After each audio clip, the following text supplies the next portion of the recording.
Now is as good a time as any to have us a live stream. Why not?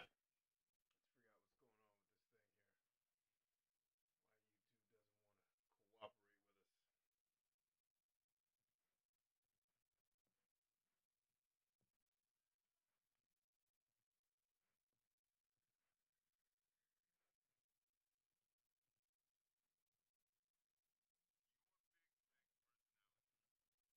get that to reload properly. Hopefully you guys can hear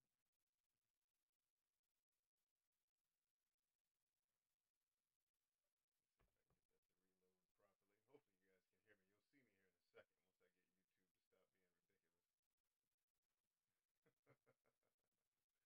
How's everybody doing otherwise, though? See if that goes through.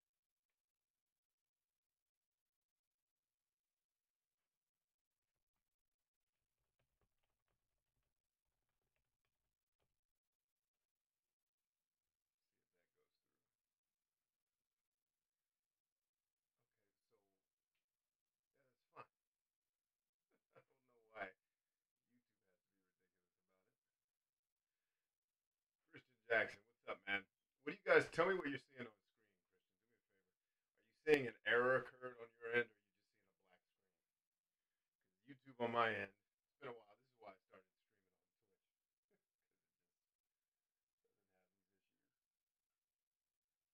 It says, "How are you doing, Mr. Chambers? It's good hearing and seeing you." Oh, you guys can see me. Sweet. I didn't even think that was possible. Well, apparently you guys can see me, but I can't see anything in terms of the stream. So who cares? It doesn't matter if I can see me or not. It's good to see all of you. I wanted to check back in. It's been a very long time since I've done any real dedicated content here. And that's obviously been on purpose.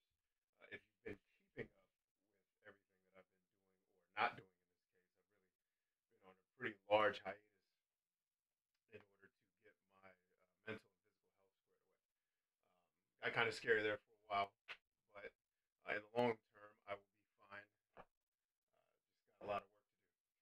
That said, let's see. Christian Jackson says I could see and I could hear and see you for a moment, but now it's a black screen. I am one of them people that isn't easily influenced, but hope you do some, and then it cut off. Rhonda, the audio is cutting in and out. Shouldn't be doing that either, because what I'm streaming on is the most magical. Let's try this. Okay, that's probably why you guys couldn't hear me. The audio is not coming through the camera. For whatever reason, it's coming through my headset. But technical difficulties and all that. Let's see. Christian says, now I can see you. iFlame says the audio is cutting in and out. Audio is cutting in and out. Audio should be good now. Like I said, this is why I started streaming on Twitch, because it's just easier. As crazy as that sounds. YouTube certainly doesn't make it easy to do something that really, really, in my opinion, could have benefited them. But you know what? I'm not an engineer at YouTube. I am not on their executive staff. I'm not the one on the back end looking at their data. They certainly know better than I do. Rhonda says, now I hear you. Yes, you do. iFlames says, yeah, it's good, man. Excellent. Um, let's see. Rhonda, you were saying you are one of the people that's not easily influenced, but hope you do some, and then YouTube just cut you off. It didn't let the rest of that comment come through. So if you'll do me a favor and just type out what you wanted to say there, because I'd like to very much like to hear it. But I want to talk. I do have a topic that I want to talk with all of you about, because it's something that's been uh, very kind of prevalent on my Facebook page. Um, let's see. Let's do it like this, y'all. Let's break the chat up out of here. Let's pop the chat out. Let's screw the YouTube interface. And let's just pull up this interface here so I can see me, see you, see how the stream is doing. All right, let's pull that out, stretch that out, and then I can make this chat box as big as I want, because it really doesn't matter. I'm not doing a YouTube video right now for how awesome it looks. I don't even have my um, lighting set up the way it will be once we get back into making content regularly. But I would very much like to hear what Rhonda had to say even though YouTube seemed to uh, cut off your comment or you didn't finish typing it.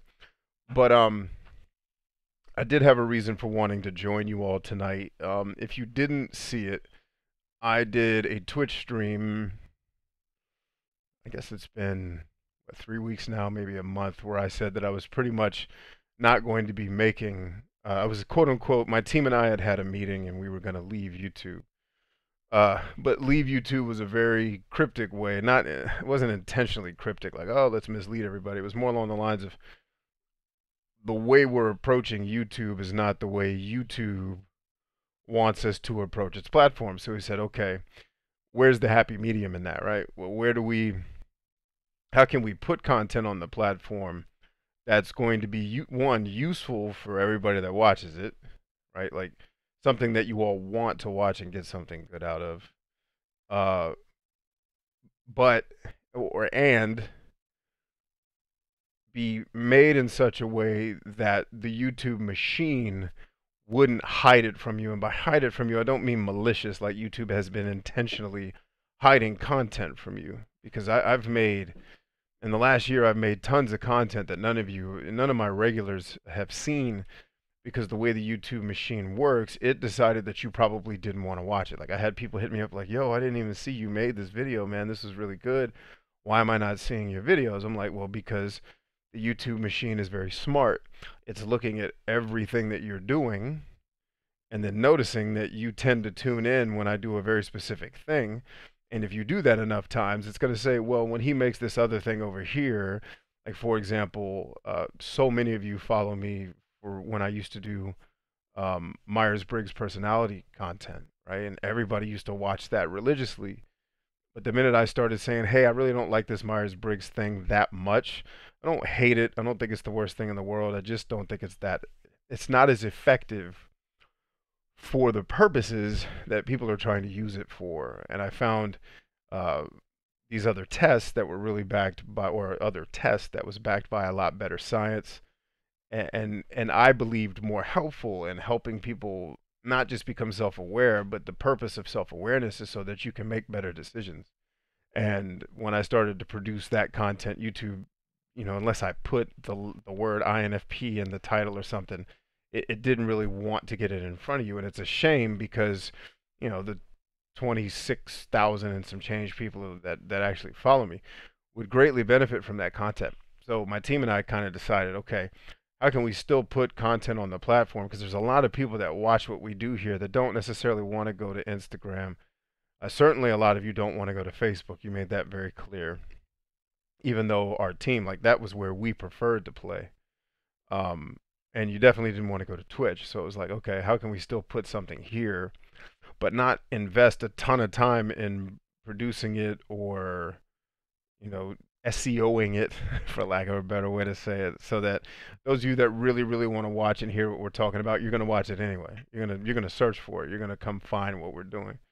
The other people who were kind of the fly-by-night, oh, I wish he'd make more of this, they're not going to see it, but that's okay because they're not really here for what we're trying to do anyway. Um, Rhonda said, you are here to influence people to do better, be better. Even though I'm not influenced, for those who can benefit, I love it and hope I can help. Oh, okay, cool, cool.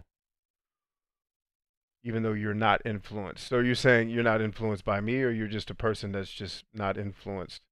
Like, are you kind of like a lone wolf? You only listen to your internal. I'm not saying that to make fun of you. I'm asking because I'm curious. Like, are you kind of like a lone wolf? Do it on your own, not really worry about what other people are saying.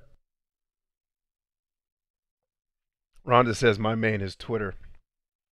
Yeah, I can dig it. It's just very hard to do what we do in 140 or 200. What is it? 280 characters now. It's hard to have a real conversation in that space. And we don't create. I don't really create a whole lot of 280 character content that would fit well into 280 characters. I just think uh, social media, from as far as creating something that's trying to help people. If I was just talking to someone, Twitter's fine. Rhonda says, yes. Can I tell you why? Absolutely. I wouldn't have asked if I didn't want you to tell me. And while Rhonda's typing that up, one of the reasons why I wanted to meet today is kind of give you an idea. The other reason why you haven't seen really any content except for on Facebook and Instagram is one, I'm not producing that content. I mean, I produced it a long time ago, but I'm not the one uploading that stuff. That's my editors taking care of that while I decided to take a hiatus to get my health squared away. And you can see I'm not as high energy as I typically am because I'm still recovering from a lot of physical injuries and things of that nature. So, but I did want to kind of let you know what's happening in that space. What you will see, short version of that story, if you missed the whole, if you want to know, there's a whole 2 hour Twitch stream where I explain the whole YouTube thing. But the bottom line is we will be uploading our podcast here. It'll stream first on Twitch. Thinking about streaming it on Facebook. Haven't decided yet. It'll stream on Twitch, and then we'll upload the recordings to YouTube after the fact. And then I'll probably have some mental health and physical health type stuff that we'll do in this space down the road. Um, Flame says, "Be right back." And so yeah, that's the bottom line. That's why you haven't seen regular content from me, is because we made a conscious decision to get away from trying to put out content here every day or every week, just because what we wanted to talk about and what the audience we currently have wanted us to talk about is just not congruent. And that's not a hit against the audience. It's just we know the vision that we have, and it's just not in line with the audience that we attracted. We got kind of lucky. Like each channel I've created has gotten lucky in that either I created a video about monetization and then that got 3 million views, and I'm like, well, I don't want to make a bunch of that. Or I made a video about a specific video game and then that got hundreds of thousands or like 100,000 views on a previous channel. And it's like, well, I don't want to keep making that because I hate the video game. And then we came here. It was kind of like the third time's the charm. I made a couple of self-awareness videos that really blew up, and then it became do more, do more, do more. And I'm like, it's kind of like a I didn't want to become this one-trick pony that just keeps making the same content when there's other platforms that allow us to engage with people a little bit better.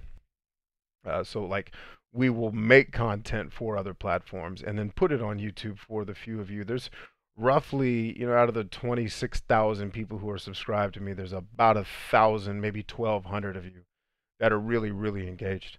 So there will still be content that you find beneficial, but we're really getting away from that kind of let's make some really, really specific INFP video that's not really going to help very many people, except for establishing some. My biggest concern was we were playing into the confirmation bias, and if you're not aware of the cognitive biases, I highly suggest looking it up.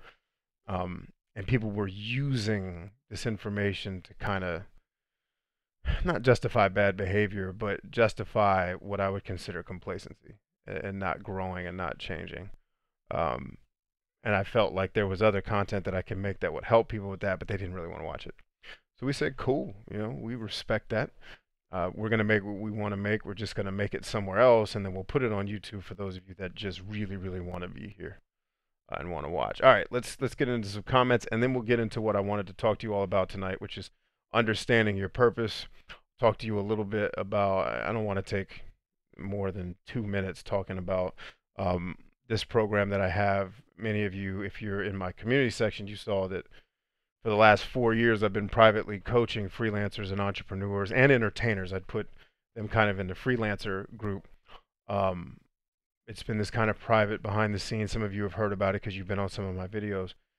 And we had different, we taught people how to do their marketing. We taught people how to be confident. We taught people how to do basic sales training. Like, I'm not a sales trainer. I was just sharing a lot of the things I learned from other expert salespeople. For people that are just getting started in sales, we taught, what else did we teach? We had a whole bunch of stuff. And then I created this private program that was me doing live coaching with a lot of people. The problem was most of the people that followed me just couldn't afford that, right? There were people, it was $100 a month, and not everybody has $100 a month to just be like, yo, here you go, Brian, we love you. Because most people express like, yo, I'd love to do it. I trust that what you're doing is kosher and it's good, but I just can't swing that price. So we've figured out a way that it's finishing now, and we're packaging it, and then just you won't get the live coaching with me because that's pretty much over. but you'll be able to see me coaching other people and then use that for your own good, right? So it's very personalized, very unique. And each of the characters you see in these coaching videos, you'll find yourself in one, two, maybe a couple of them and say, oh, I've had that problem too. Here's how I can apply what's being taught in this 4-hour video to my life, right? So there's several of those, and then a bunch of bonus content. There's some content I've never released to anybody that was just 10 of that group of 300 that I coached last year, where we went deep into the psychology and self-awareness and overcoming limiting beliefs and a lot of very, very deep things that were specific to those 10 people to help them get their businesses and freelance careers off the ground. So we packaged all of that into a program that we're right now, because there are people still going through the course. It's technically not finished. We're selling it really, really, really, really cheap. I'm not even putting the price on the internet, because if somebody wants it, they have to hit me up. Like, I'm not advertising it and doing any of that. I'm like, here, there's a thing going on. Here's where you can go and read about it. And if you're interested, shoot me an email. Like, I'm not at the stage where I'm ready to just start selling it. It's really private right now. I've kept it really close hold. I've only let like really, really attentive people kind of tune into, oh, he's doing something here. I want to be a part of that. Um, so we could talk about that after the fact. If you're interested, I'll teach. I'll tell you, teach you. I will tell you how to get in contact with me if that's something you think you're just interested in. We solved the problem of it being $100 a month, and as a package, as a program, we're able to do it a lot cheaper.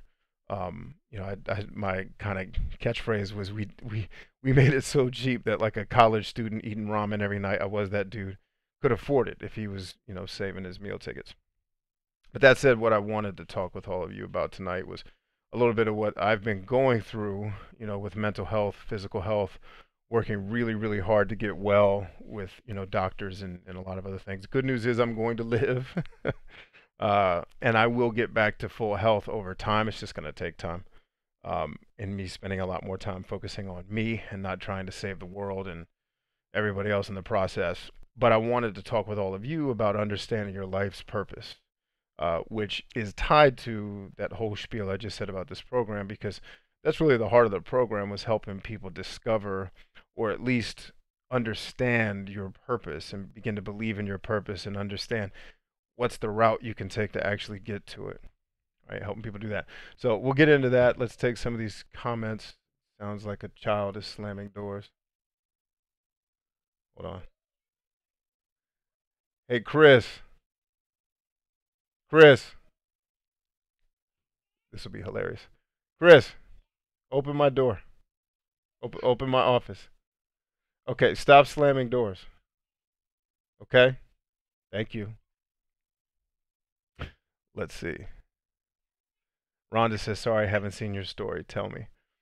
Kenna Heaton says, good to see you. Wow, there's somebody I haven't seen in a long time. Hey, Kenna, how you doing? Alexander P says, what happens if the only thing that makes you passionate and happy in life, others tell you it isn't practical and won't make you money? Should people sacrifice their dreams to serve? So don't be vague. Tell me what it is. Let's actually figure out if you're, because either you're right or they're right, right? So tell me what the dream is, and I will show you how to scientifically answer this question, right? So you can know for sure. So tell me, don't be vague. Tell me what the thing is. Let's see. Rhonda says, the things that are important per se. What are you selling? Right now, I'm not selling anything. I've got a coaching program that I've been taking people through for the last 4 years that we're in the process of packaging to sell. And I've allowed a handful of very attentive people who watch my stuff and my editor stuff right now, because I really haven't been doing anything on social media except maybe a tweet or two. I there are some people who have been like, yo, I heard you doing this thing, how do we get in? And I said, okay, for the people who want to get in early to what we're doing, and actually I think if you look at I can't see it because I don't have YouTube. If you look in the description of the YouTube video, I think I linked it there saying, hey, there's this, because I was going to share it with all you guys that were kind enough to come on my stream, which is a very small percentage of my whole audience, and say, hey, if this is something you're interested in, here's how you can find out more about it. There should be a link in the description where you don't have to do it right now, but you can click it and it'll tell you everything won't tell you everything because everything's not finished yet, but it'll tell you here are the things that you can expect from us if you were to work with us. And everybody that gets signed up before we launch it will get, I think it's like $100 off the total price, right? So let's see. Rhonda says, "Do you believe money is the root of all evil?" No, I believe that is a misquote of the Bible, which says the love of money is the root of all evil. I think people have been misquoting that for years, and in fact, I think a lot of wealthy people have purposefully been misquoting that to make broke people stay broke, so they're not able to compete with them, right? Because why would a book say money is the root of all evil, and in that same breath said the blessing of the Lord enables you to get rich or to get wealth? So clearly, wealth is not the problem. It's how it's how we approach wealth and the way we look at wealth. That's the problem. And when people use wealth to oppress other people, or they play the game, like, I believe that we can cooperate. I have this saying that's been milling around in my head that, predators compete, but warriors, warriors not really the right word. Like, predators compete, but like saints collaborate, right? So it's this idea of predators compete, but at the end of the day, even the predator is prey, right? And eventually everybody dies. Versus if we all were to collaborate and cooperate, there's enough to go around for everybody. So no, I don't believe money is the root of all evil at all. I think the evil is in how the money is used. Money is it's not it's just money is an agreement of exchange, right? Money is an agreement between two people to either render aid, render goods, render services, and for the other person to receive in exchange for, I mean, money used to be goats back in the day, right? Goats are not the root of all evil. It's the way that the resource is being used. Right? Like, we wouldn't say water is the root of all evil, but if somebody drowns somebody in it, water is probably not a good idea in that case. Let's see. The lad says, "It appears that people are driven mostly by their carnal primal desires, and many don't ever think about their purpose or the larger picture. Many are happy living day to day, others are unsatisfied." I would challenge that many are happy living day to day. I would say that in my experience, and maybe I'm not right, I'm not saying you're wrong. I would just challenge that I don't think most people are happy living day to day. I think they've conceded that that's the way it has to be. There is no other option. This idea of having purpose is this pipe dream, and they concede to live day to day and then just eke out this existence where they're not really happy, right? And maybe some people are, but I'd say the large majority of people that I've worked with are not that way.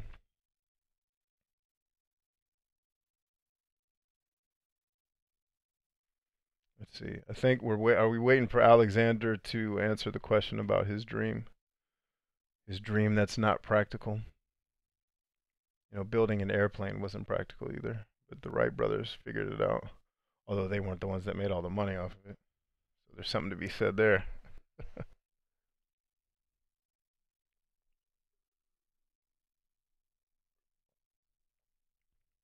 Rhonda says, "Pointless conversation." Which part? The conversation we're having as a group, or are you pointing something out?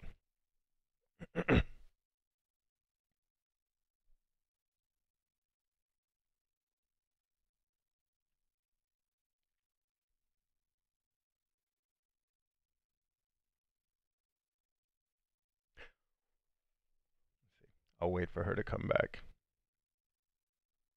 Welcome to the live chat, etc., etc.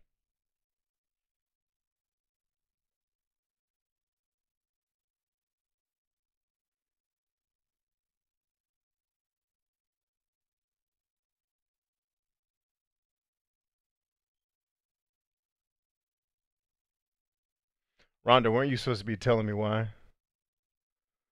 So you said pointless conversation where money isn't the root of our evil. I don't understand what you're saying. What's pointless about that conversation? Are you just saying you disagree with me, like you think money is the root of all evil?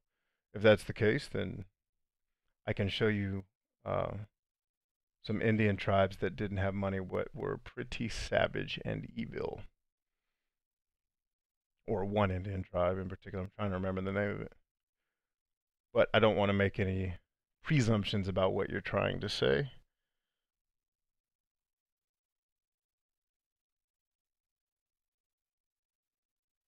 Rhonda says lives matter. I agree.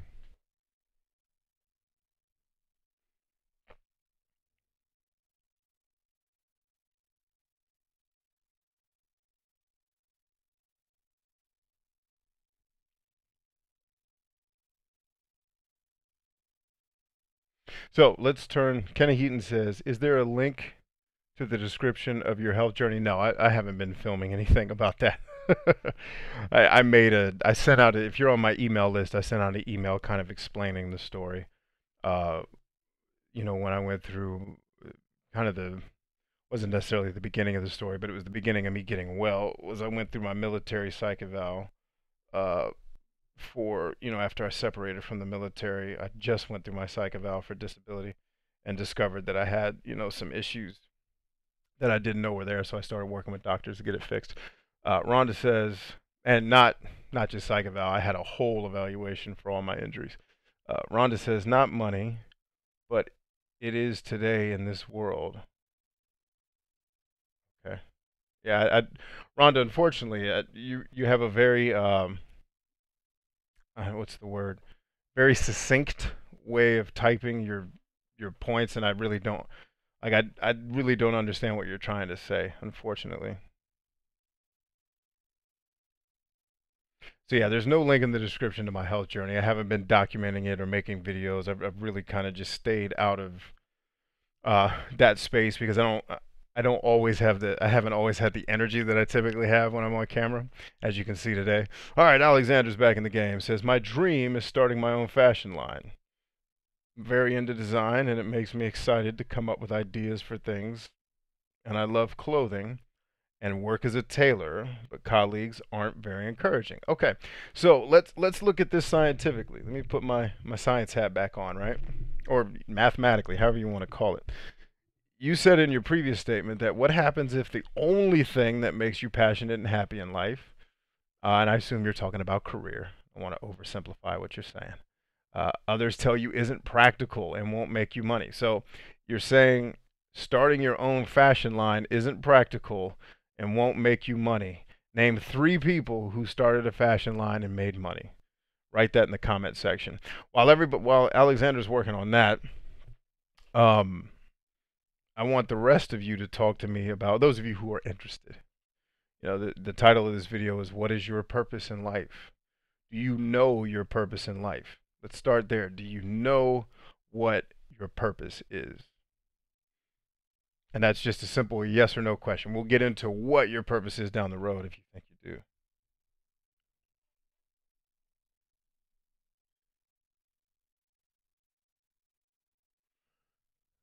Rhonda says, I can admit my words don't come across the best, but you're you at in what you believe in. You're you.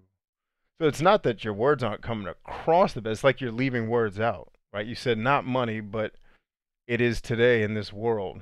Like that's not a sentence. So like what is it? What are you actually trying to say that you're just typing out like your sentences are just too short? Like flesh out what you're trying to say. So I mean, unless you don't want to, by all means, I'm just trying to understand you so that I can, respond to you appropriately. All right, so Alexander's working on his homework, which was saying, and by the way, I'm not trying to get mean to you. I really do want to understand where you're coming from. Just think not Twitter. Because here's the deal. You told me Twitter was your main place. I get it. You have to talk. On Twitter, you have to oversimplify, you have to generalize, and you have to be very short with your words to get your points across, right? Here, I think it'll let you type, and even if this cuts you off, you can just keep typing. I'm not going to delete it, unless somebody writes something that's just foul. See, Caitlin Ruffin said something and then it disappeared. Rhonda N says, what are your beliefs? How much time you got? I have a lot of beliefs. Caitlin Ruffin says, yes, I know my purpose is to help others. Okay, good. Kira H says, evening, everyone. Hi, Brian. Hello, Kira. Nice to see you. Kenny Heaton says, I have a general sense of purpose, still growing. That's a good answer. All right, and Alexander, don't forget your homework, dude. Tell me three people who started a fashion line who are making money. If you like, I could tell you three people, and I'm not even into fashion, right? Off the top of my head.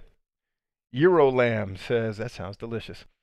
I'd like to give some others advice here and tell you to get any mental health issue you may have figured out because it can sort of cloud your purpose in life, especially depression. Yes, depression was one of the ones that I got labeled with. I was like, oh, that's fun.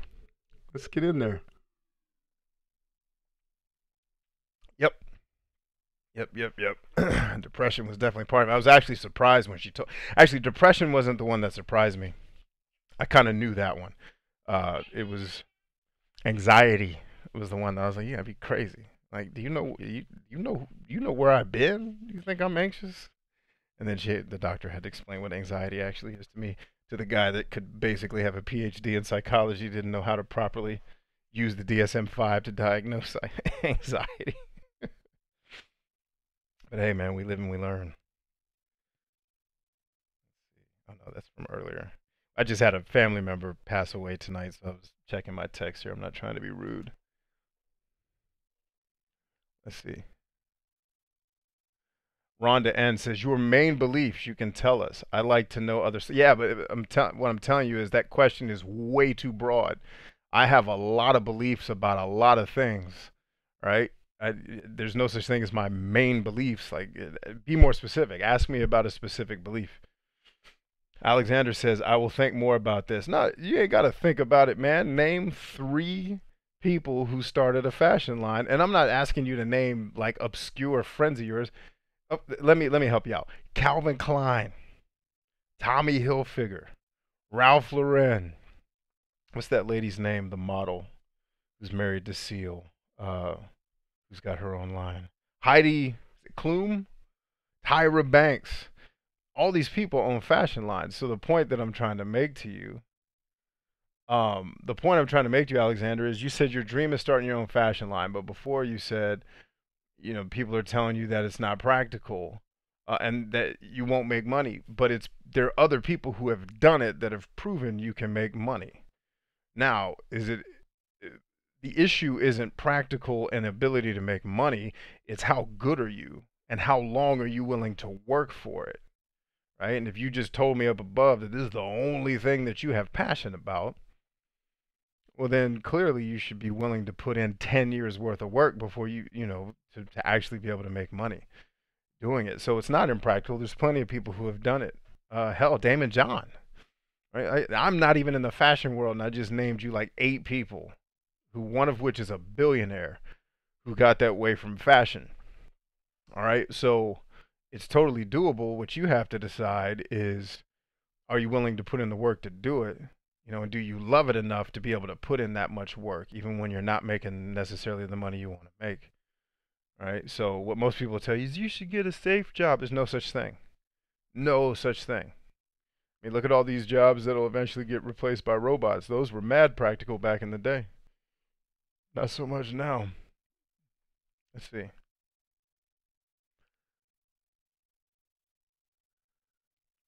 Kenneth Heaton says, easier to see such things in others for sure.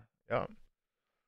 Eurolamb says, fashion is very lucrative, actually. Kira says, Heidi Klum. Yep, thank you. Jessica Simpson. I forgot about Jessica Simpson. Kira says, sorry for your loss. Yeah, it was sad. I'm still actually getting news about it. I don't know all the details. It's very sad. This is someone actually I was close to in my life for a lot of years. So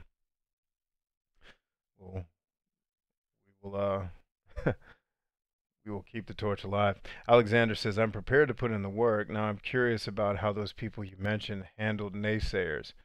You don't need to research it. I'm going to tell you how they handled naysayers.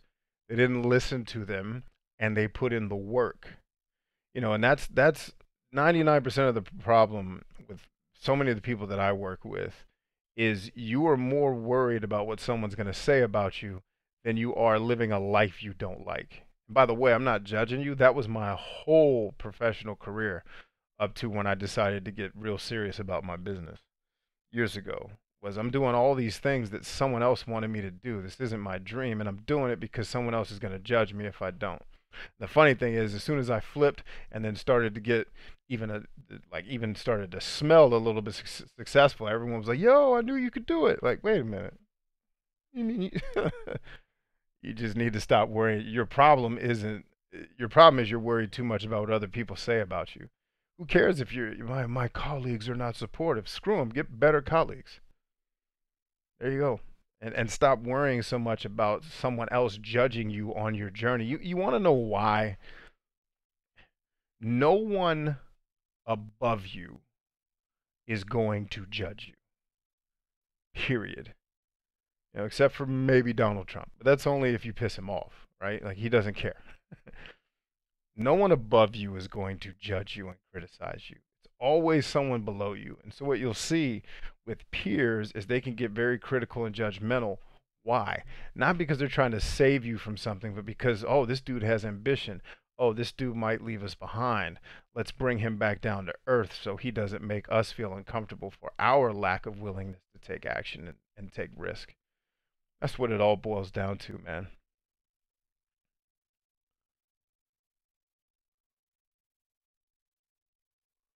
Let's see. Kenny Heaton says, sorry for your loss. Yeah, it's tough. It's tough. We've had a lot of family members die in the last 2 years. But my family's very close, so we'll all come together. It'll all be love.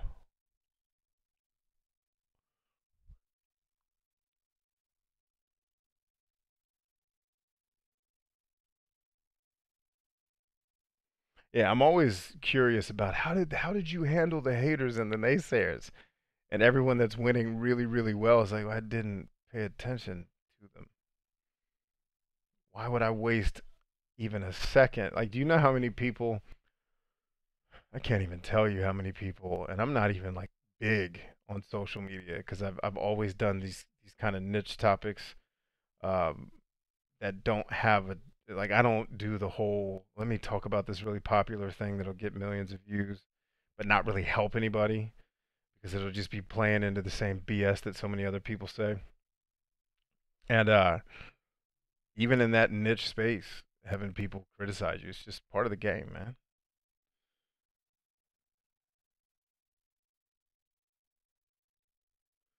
Let's see. Fonda's Fit Journey says, I want to start a business for people with mental illnesses and get them into fitness. Should I get a degree or a certification or just start? Ugh. Well, I'd be curious to know what you'd get a degree in. Um, since you think getting a degree is part of the solution, but you want to get people with mental illness into fitness.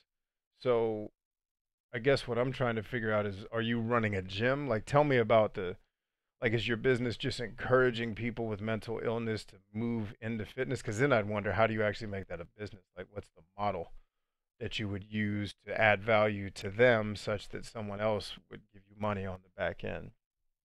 Right? Like, so, like, when you, let's use what I talked about earlier. You probably weren't on the call when I was talking about my private coaching program. So, like, that business model is there's a lot of people who are either already or aspiring freelancers and entrepreneurs, and they're trying to either get started or take what they, take this kind of seed that they have and grow it, or in some cases have entrepreneurs who are in business doing well, but they want to grow their business. They want to, and usually what I find with the people that are attracted to me, their holdup isn't that they don't know business. They know business very well. Their issue is here. So I'm working with them on mindset and overcoming limiting beliefs, right? And so the business model though is I have information and the ability to mentor because I've run companies, other people's and my own. Um, and I am, a certified facilitator. I'm all these different things, right? Where I can take them on the journey. Like, here's where you are, here's where you want to be, because I've done that before, right? And the value add is I help you get from point A to point B, even if point B is just figuring out what it is I need to do. In some cases, I'm not even helping people take action. Some of them are just trying to, okay, what do I do next? I feel lost. And then them coming through my program shows them they're not lost at all. They just need to have stronger self-awareness so that they can make better decisions and not be torn down by, previous whatever it is that's holding them back mentally and emotionally, right? So then people are willing to pay me for that result, right? And so I have a coaching program that's, like I said, it's this private program I've used to coach a little over, I'd say close to 400 people if you add up everybody that's come through. Um, and then I'm in the process now of making that program that had live coaching. Now that I'm getting out of that live coaching online world, I'm packaging the program to sell it very, very cheap to people like you, for example, who can just go through the content and apply a lot of the things that we're teaching. So what I'd be curious about for you is what is what is the business part of what you're doing, right? Like, are you going to mental health clinics and then saying, "Hey guys, follow me to the gym"? Are you starting a gym that's specifically built for people with mental illness, and then what does that actually look like? I'd say a lot of the competition you'll probably have, especially in the coming years, is with yoga studios and mindfulness studios, which a lot of that's starting to combine, or not even starting, it's been combined.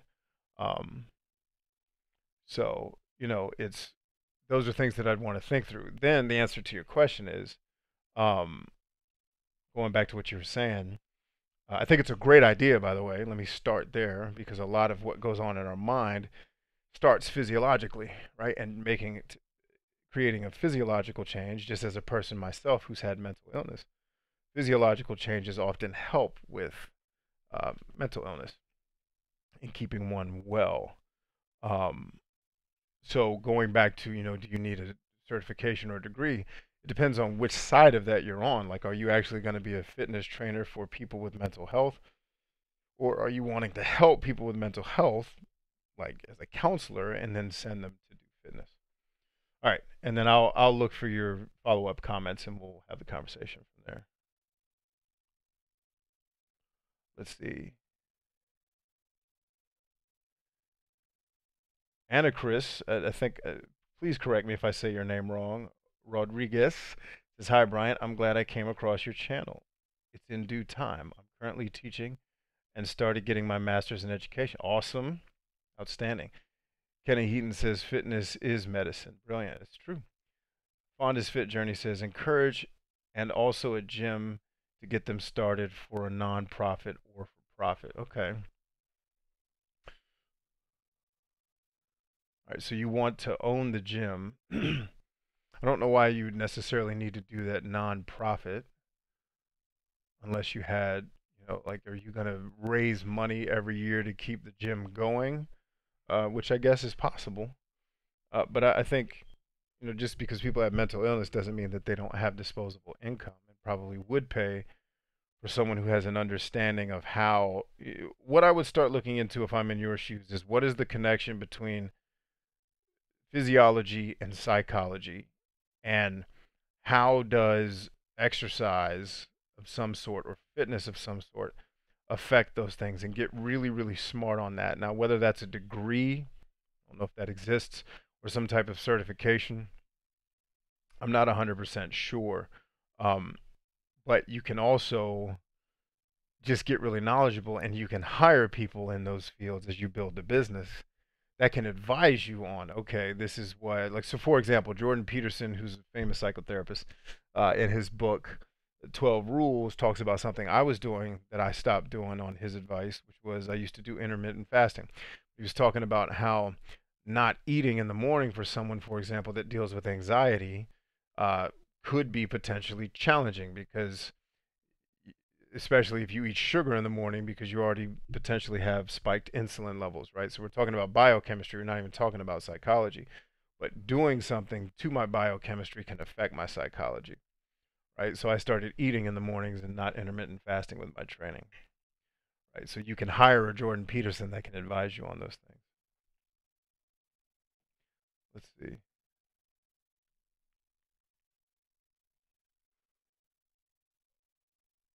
A. Rodriguez says, point is, I'm 30 and I've always wanted to be a lawyer. Am I too old? Of course not. What kind of question is that? Didn't you see my Facebook post today? If not, you should be following me on Facebook because or it was yesterday's. If you saw yesterday's Facebook post, that would have crushed that whole question. You'd have been like, oh, you'd have been really encouraged. Telling you guys, man, Facebook's where it's at. Where it's at. If you want to have real interactions with people, if you use it right. Don't get me wrong. There's a lot of foolishness on Facebook, just like everywhere else too. Um, Donald J. Trump says, I am tremendously nice. I am a tremendously nice man, Brian. Amen to that. Uh, your mentor had a lot of good things to say about you when I met with him. A lot of good things to say about you. See, and I learned a lot from him, so I imagine you did too. Let's see. Eurolam says Fonda's fit journey. Make sure your mental health situation is in order, though, before you try to help others. I don't say this is in a mean way, but it's, yeah, 100%. But I think Fonda, you've got you're still in that figuring it out stage. Like, what does this actually look like? Like, do you go to mental health facilities and partner with the people there and say, "Hey, I've got this physical fitness program that I can tie to people's recovery programs," which I say that kind of jokingly, but there's some truth to that, right? I mean, there's some merit to that type of idea. So I think it sounds like you've still got some research to do about how, like, I get you want to help people with mental illness, and you believe that fitness is a huge part of that. I think it sounds to me like you're still figuring out how those two things tie together. And I think one of the best ways to do that is go to other places that are already providing some type of service um, comparable to what you want to do, and then learning from them, learning about what works and what doesn't work, and how it works for people. And then if they'll let you talk to some of the customers who are happy with the service, because then you don't have to reinvent the wheel.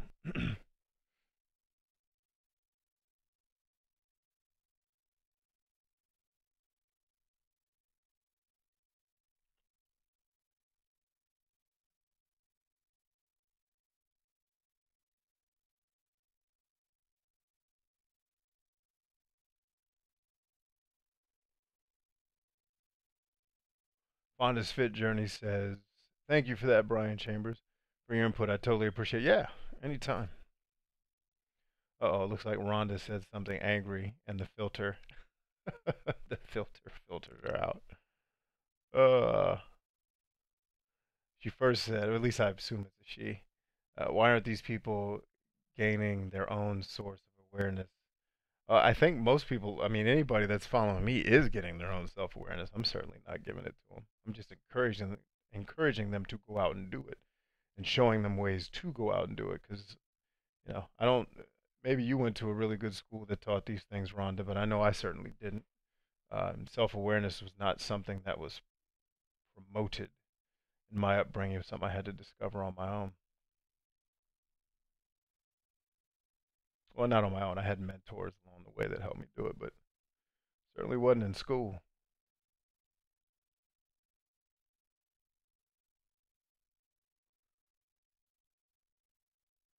Yeah, so I won't even. Rhonda, I see your angry comment that the filter kicked out. I'm not particularly upset by it. I just don't understand it. So I don't understand what you're yelling at us. Ugh. I will say, friends, if you want to communicate with us here, at the very least, write such that we can understand what it is you're trying to say. I'm not asking you to be frickin' Bill Shakespeare. God knows I do not have a degree in English, and I'm not the most articulate man in the world. But my point is, if you're going to say something, write it at least to the point where I can understand what you're talking about. Now, I also respect, I don't know Rhonda personally, I also respect that for some of you, there's a language barrier. Ton of people follow me from overseas, so maybe you're using a translator and trying to say what you're trying to say. So I respect it. Just be aware that if I don't know what you're trying to say, I really can't engage with what you're saying. Fonda's Fit Journey says, "Thank you, will do." Yeah, no worries. Devon Tracy says, "What's your Enneagram type?" I forgot. I haven't taken that test in a long time. I don't remember.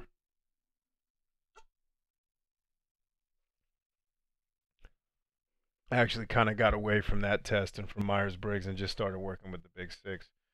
Felt like it was the most rooted in science and the most well researched, and not, like Myers-Briggs. Myers-Briggs does extremely well because somewhere along the lines they got really smart with Carl Jung's research and decided, hey, we can tell stories around this a lot like zodiac signs, and then it blew up because I mean, if you look at zodiac signs, I mean, all my family are on Twitter talking about today I'm supposed to walk under a tree and count to seven. It's like that's great. Sure, knock yourself out. And Myers Briggs, not saying it's that silly, but it took advantage of that type of um, it took advantage of that type of storytelling where Myers Briggs was great at saying if you're an INFP, then fill in the blank, and then because of the process of association, and they've done scientific studies to prove this, where they gave everybody the test, they handed everybody the same sheet of paper, but it had like a different type on it. It was like everyone's like, yeah, I agree, this is me, and it's like, yeah, you all got the same sheet of paper. Yeah. Um, and I'm not trying to criticize the Enneagram. I honestly have not researched that one as much as I have the Big Six, or what used to be called the Big Five, um, or Myers Briggs. But I've just kind of stuck with the Big Six because there are things that I can predict. Like if you score a certain way on the Big Six, like when people ask me one of my most hated questions, and it's not because it's a bad question. It's a question that there's no answer I can give you that's going to help you.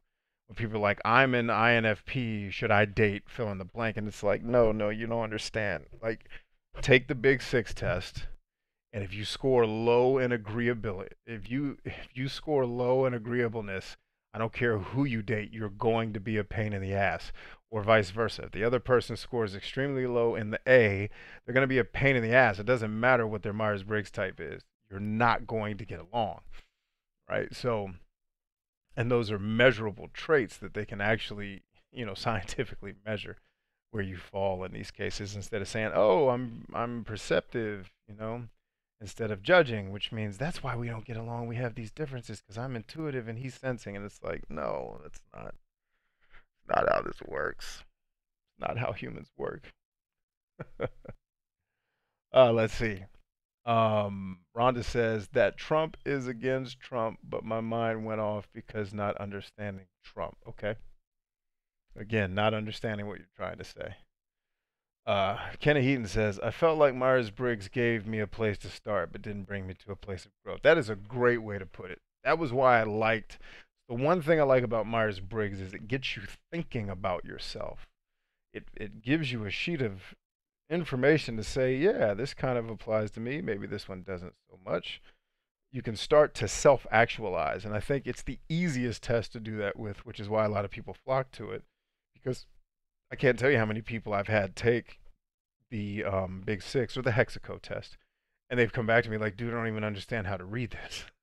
And the problem is, if you take it on your phone, that website is not mobile friendly. So there's a lot of things you're missing because if you do it on your desktop, it actually, a lot of the questions people ask me, like, what does this even mean? There's a little button that you click, and it actually explains what all those things mean. Well, my wife, because a lot of people were coming back like, dude, I don't understand this. And I went to my wife and I was like, babe, the the test explains it to the people right there on the website. She's like, not if you take it on your phone. And I was like, oh yeah, that's right. The whole world does everything on the phone except me because I'm old, right? I was like, I didn't even think about that, and I'm glad you said it. So now if I tell someone to take the test, I'm like, take it on your desktop if you have one, hopefully, or a tablet where you can, shorten the screen and see. Like it's explaining what the A means, right? Or things like that. But Myers Briggs is a good place to start because it gets you thinking. It gets the juices flowing.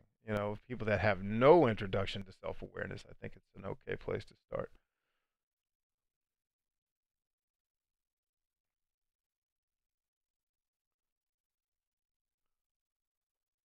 Kira says, I'm an INFJ in Myers Briggs. Cool.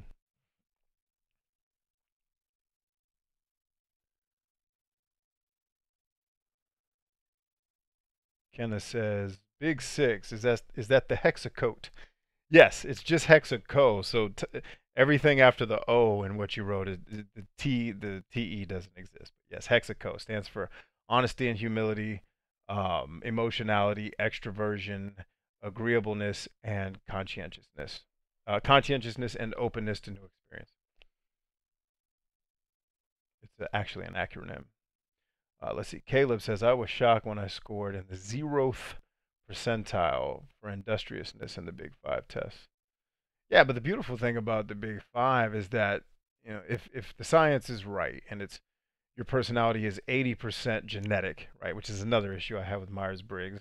Like a lot of what we call our personality is somewhat genetic. Um, and then if 20% is our environment, if that's true, who cares what the numbers actually are? The point is, you can play in that 20%, right? Like I know for a fact I score very low on emotionality, and that's good in certain situations. It's optimal. In situations where I'm dealing with a lot of my family members, it's not so good because they have high sentimentality, for example. Most of my family members are very, very sentimental, or very, very, this action you took has this emotional meaning to it, where to me it's just that doesn't exist to a person who's low in emotionality. But if I'm aware of that, I can adjust behaviors so that I can get along better with my family. I can create an environment where they're more comfortable with me because I'm the one who's aware of that, right? So that's where it gets to be kind of cool. That's why I like the test. Instead of saying, "Well, I'm an INF, whatever," so that means I'm not changing because that's who I am. It's like, well, no. I mean, we're not so etched in stone that we can't make adjustments, right? Which is usually why, like, when I made the narcissism comments and people went off the hook with me, like, I do not have narcissism personality disorder. I said, first of all, I never ever said anything about the disorder. I said if I test everyone in here on the dark triad test, meaning narcissism, Machiavellianism, and psychopathy, everyone's going to score at least a little bit on narcissism. It's fine. I was just saying that unwillingness to bend is a bit of narcissism. And by the way, I wasn't saying it was bad. I was just saying it's part of the game. Let's see.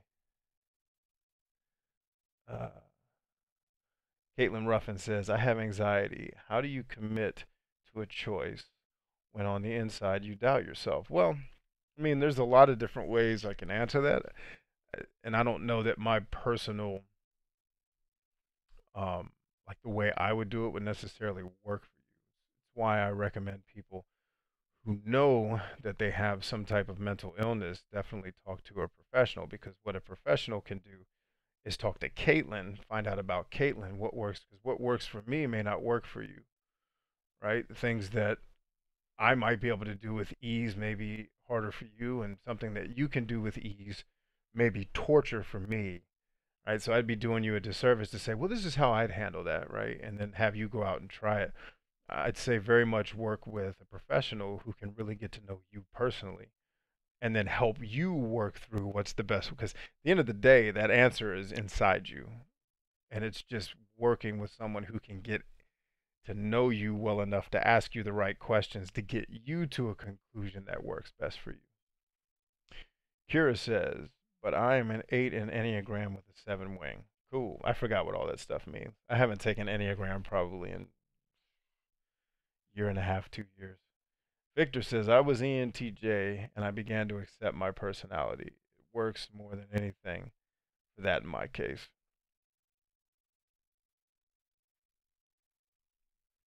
Let's see. Kira says, I agree. Myers Briggs is mostly good for thinking about and identifying what you think your strengths and weaknesses are, and observing and evaluating situations and getting along with others. Rhonda says, are you wanting to talk about something, wanting to come up with something via the comments? I do both. So the topic for the evening was, do you know your life's purpose?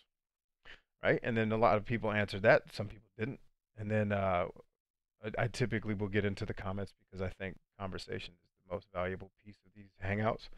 Um, the next question is, if you do know your purpose, are you actually living in it? And if you don't know your purpose, which is the more, I think, more important question, if you don't know your purpose, do you know how to find it? And that's the question I would pose to the group. If you don't know your life's purpose, or you're not sure, do you know how to find it?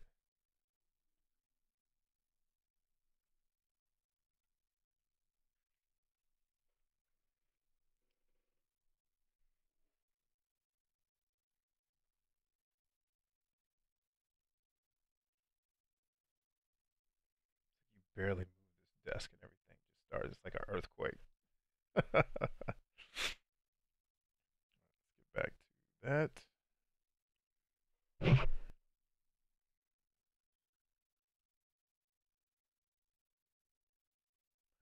Fade Dragoneteer says some deep asking right there. Yeah, no doubt, man.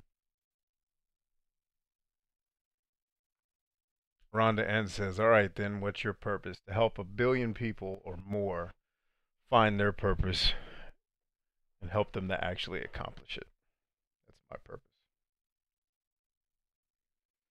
In short, my purpose is to leave Earth better than I found it."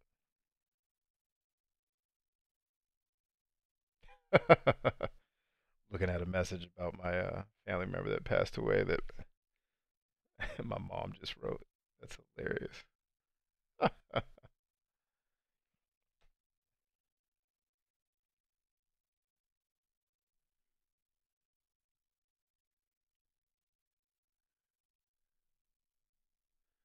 Let's see. Jadavia Bryant says, "Hi, I know life's purpose, but I have a hard time focusing on it." I like that answer. Why? Why do you have a hard time focusing on it?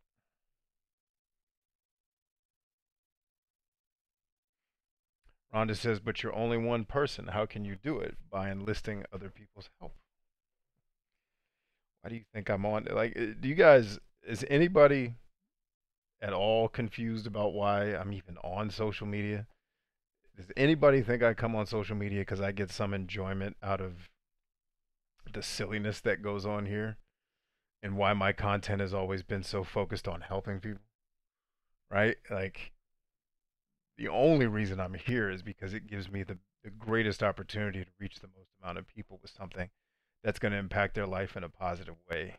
Period. I would never be on any of the, like, if you could see a graph of how I consume content on social media, it would make you laugh because it's like I don't do it. I don't look at my Instagram. Like, I just produce. Every once in a while I'll go into the Instagram feed just to see if some people that I care about are saying something.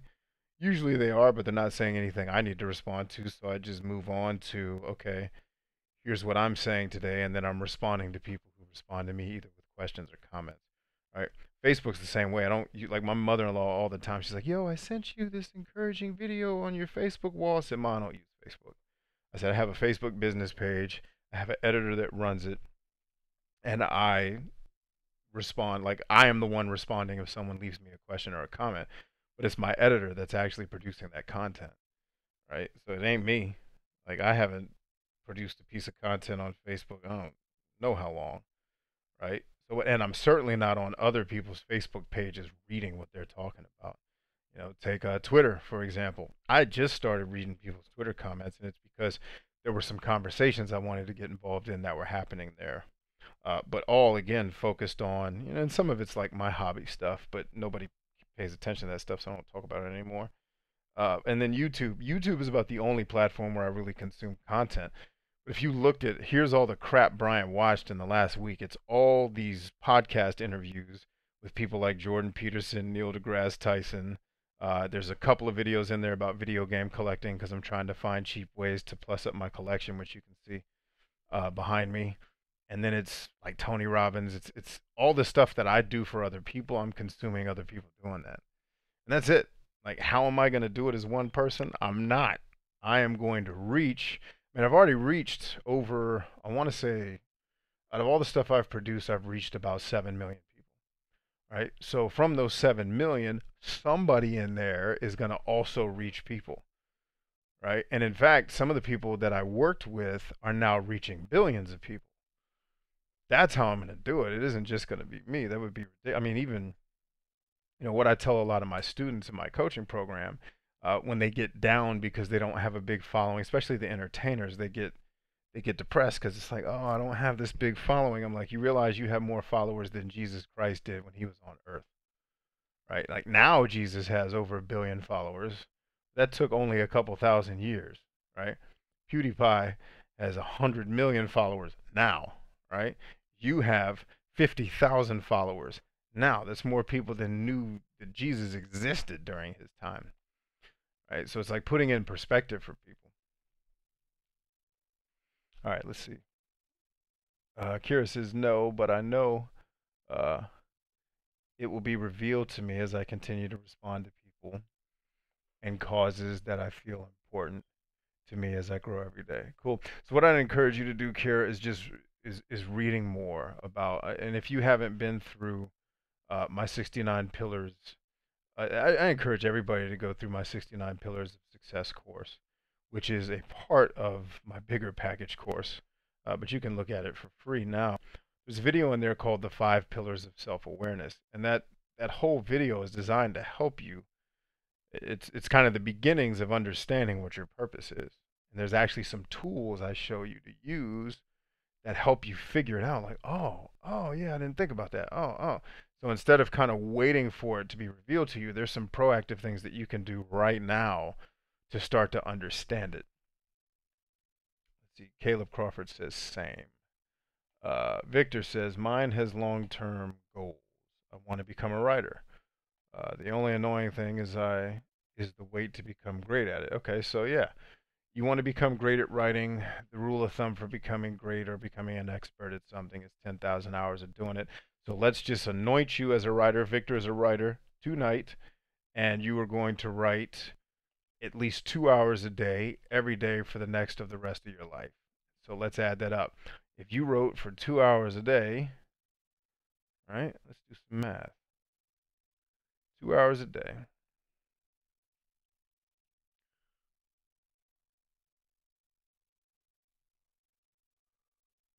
All right. So 2 times 365. All right. So take that.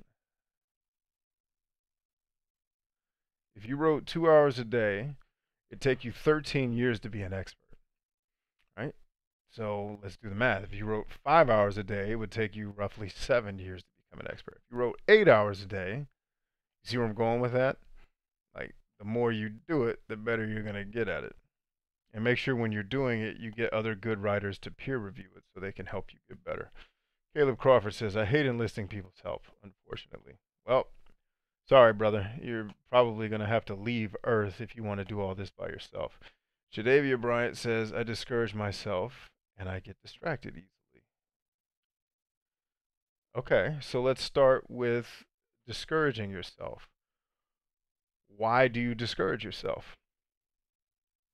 All right, Kenny Heaton says, to find my life's purpose, I ask myself this question.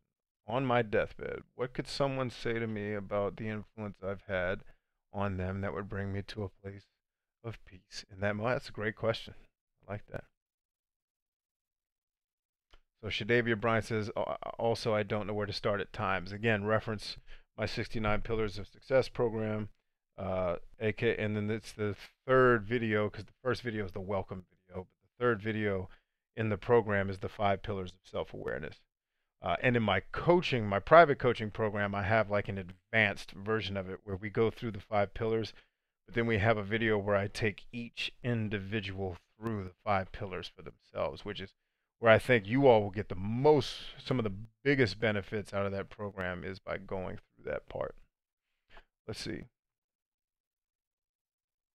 Faye Dragon Tears says, social media is a tool. I use them all, but as an extension of the YouTube Serennial thing. I can dig it. And by the way, I'm not criticizing anybody that enjoys social media.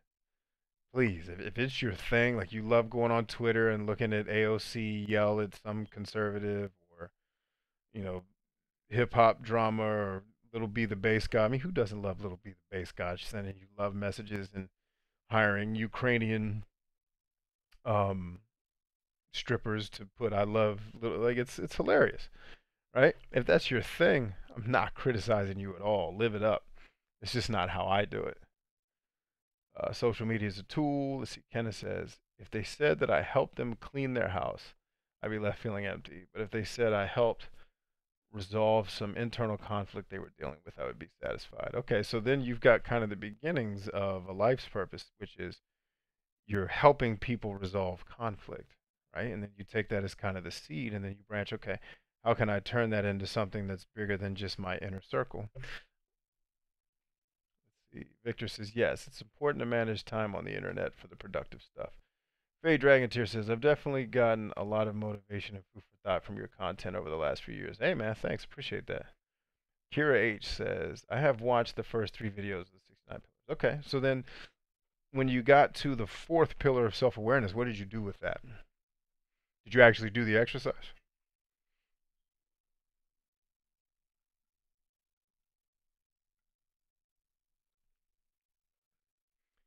Rhonda says she's going to look for me on Twitter. I will tell you, you're going to be kind of bored with me on Twitter, but I'm happy to have you.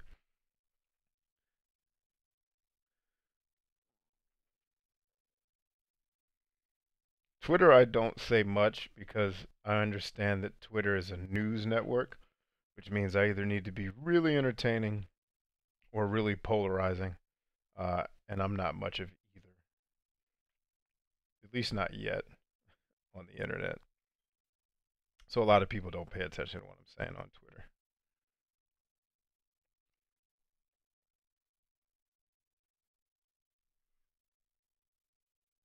Where am I at most? Nowhere right now because I've been focusing on my health. But when I'm on platforms, I'd say, like personally, I am on Facebook the most, and then after that, going forward, it'll be in this order. Going forward, it'll be Facebook, my podcast, and Twitch will be the places where I'm at the most. Captain Cheeseria says, "Hey man, loving your content. I came for Two Worlds and stayed for you." Wow, wow. Wait a minute though. Let me ask this: are you talking about my Two Worlds review on this channel, or my original Two Worlds review on my back in the day gaming channel that turned into a YouTube coaching channel that turned into a spiral of doom that I just had to quit? Rhonda says, "What's wrong with your shoulder?" It's not my shoulder. It's actually my neck. My neck hurts pretty bad. Old army injuries. Very observant of you, though.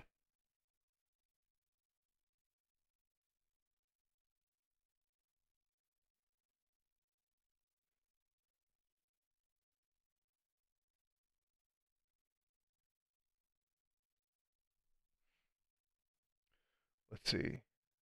Christian Jackson says, I will be heading out soon, Mr. Chambers, but I pray and hope you have a blessed weekend, sir. May God bless you. Mighty man of God, John 10:10 and Isaiah 54:17 is over your life because God is with you. I receive that blessing. Thank you.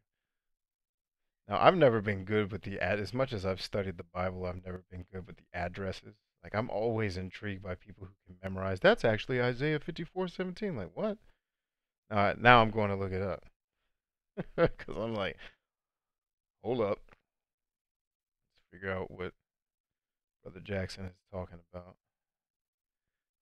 54:17 says, "No weapon formed." Oh, that's part of my daily prayers. That's cool. I never knew that's where that existed. No weapon formed against us shall prosper, and every tongue that rises against thee in judgment shall um, thou shalt condemn. Yeah, amen to that. And then let's see. He said John 10:10. I need to look that one up too. No, not Lamentations. John 10:10 says, "I come that they might have life, and that they might have it more abundantly." Man, I received that blessing all day.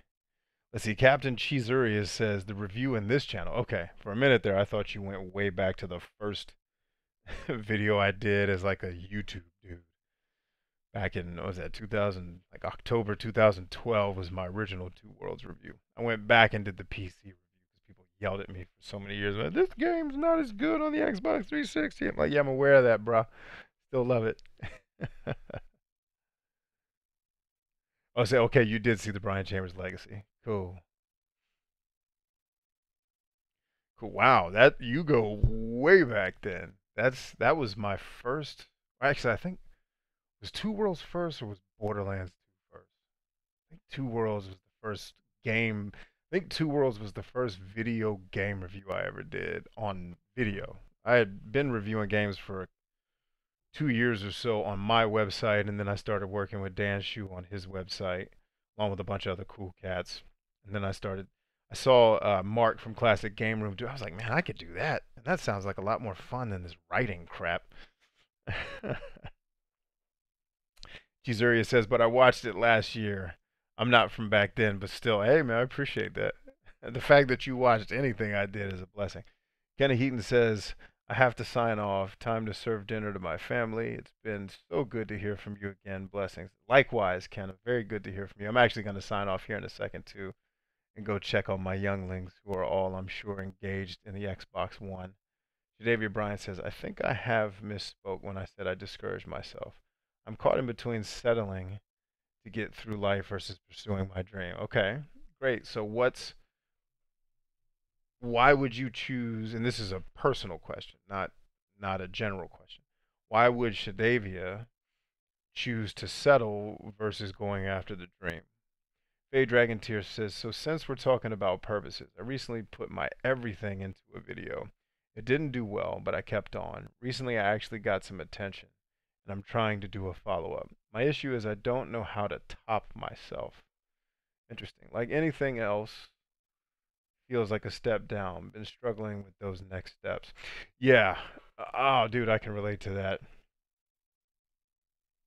Um, so part of the challenge with that thought process is the way the YouTube machine works and the way people's attention spans work, right? And the fact that I have a quote. If you follow me on Instagram or Facebook, you've seen this post because my editor will post it. I tell him I was like, post that like once every couple of weeks because people need to hear it.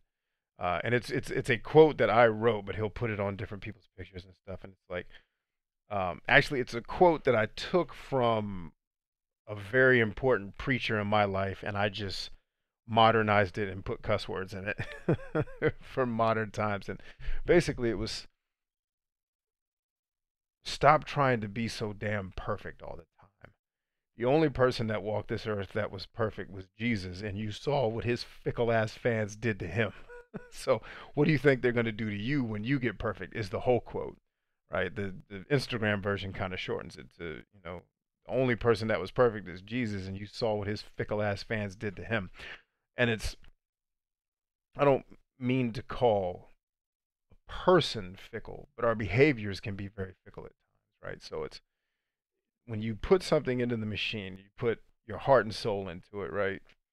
Um, my version of that was when I was doing game reviews. I reviewed The Last of Us, dude, and I put my whole soul into that review because at the time, that game was just so groundbreaking for me. It was one of the first games I'd ever played where I was like, oh, this story isn't complete nonsense.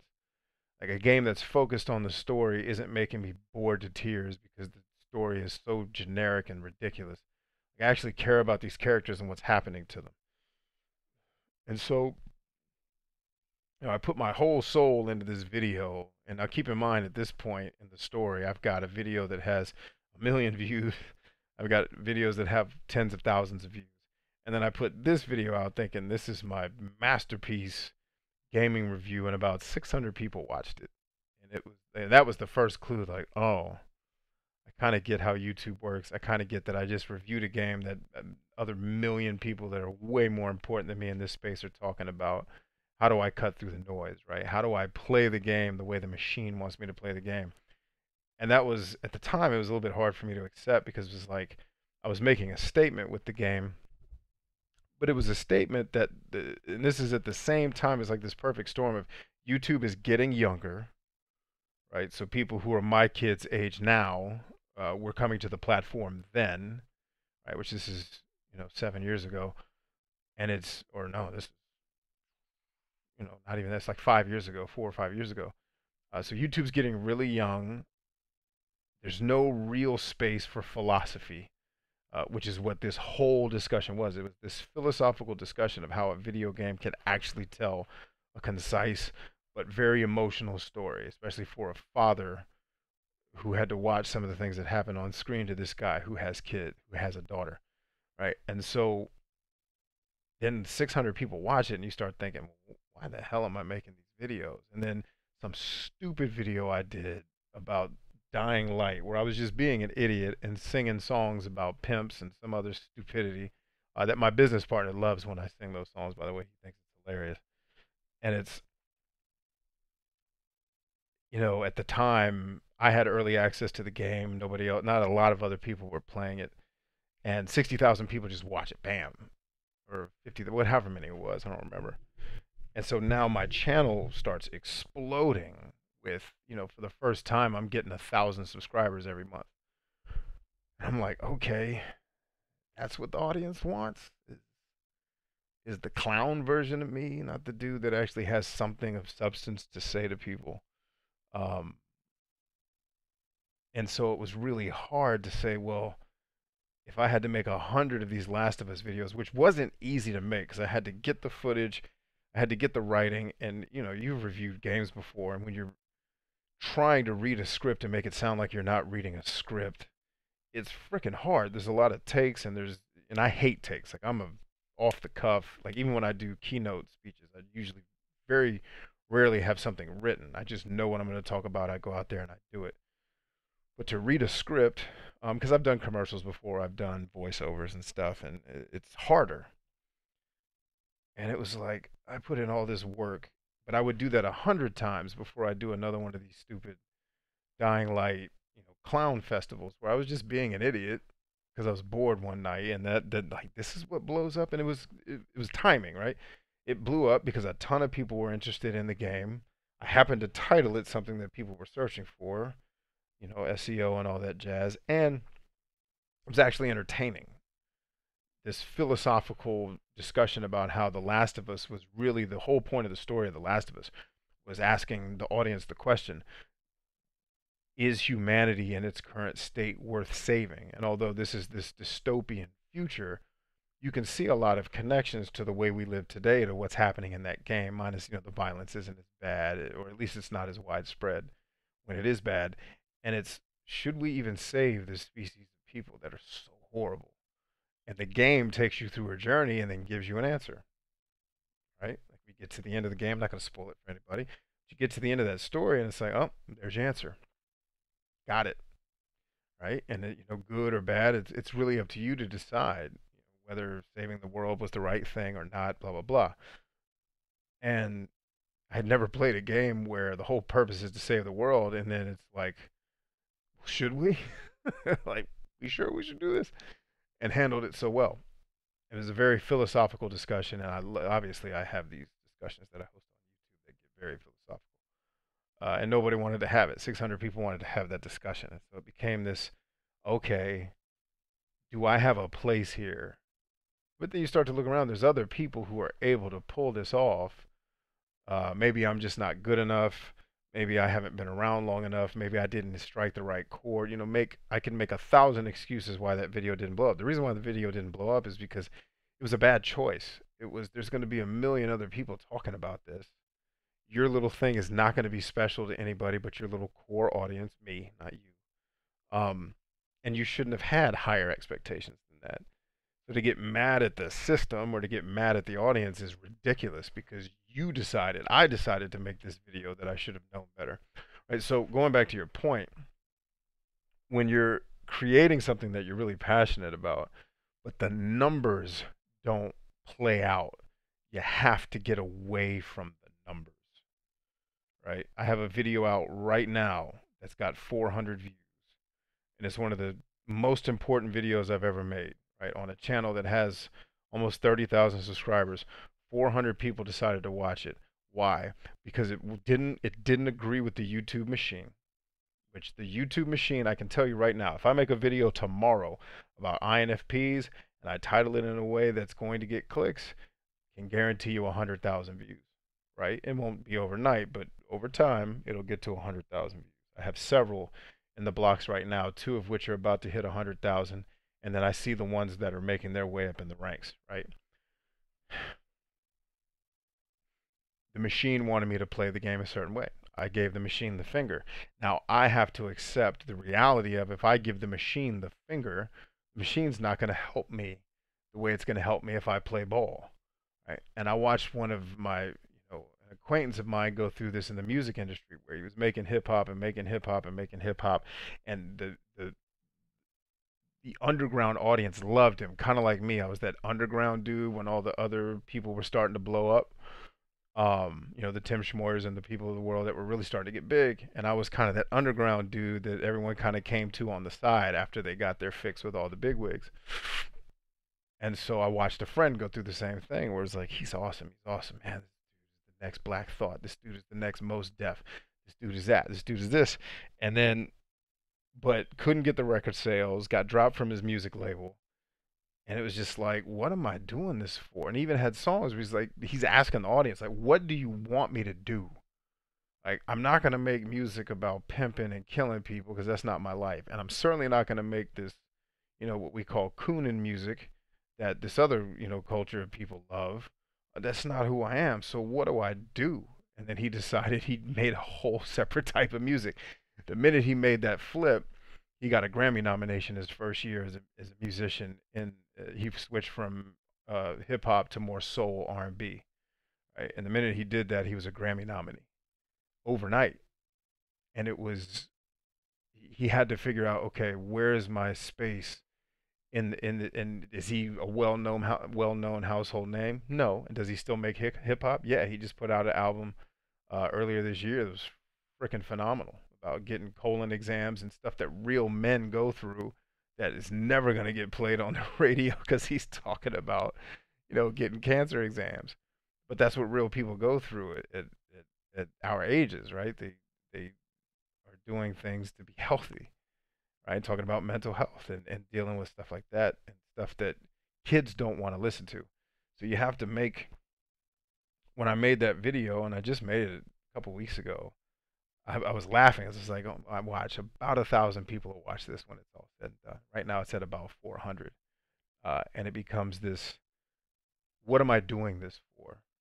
And what I had to make peace with was, will I ever get the numbers that I quote unquote deserve? And I hate that question. It's like, do you feel like you deserve? No, the audience gets to decide what I deserve. I don't determine that, right? Should these videos get more views?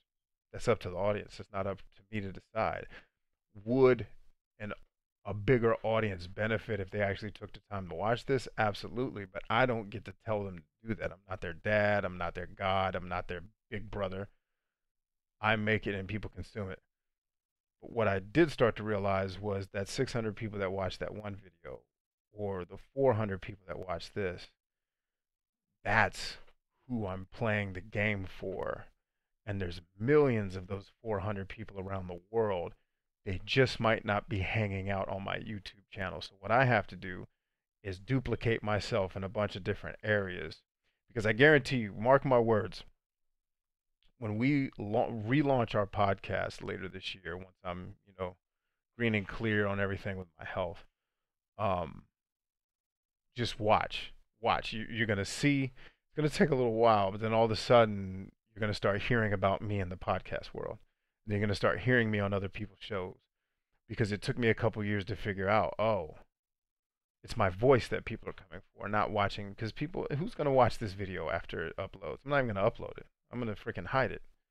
Right? Nobody's gonna watch this 3 hour freaking snooze fest of me talking at a camera. It's not gonna happen. All right. Um, I'm not Joe Rogan.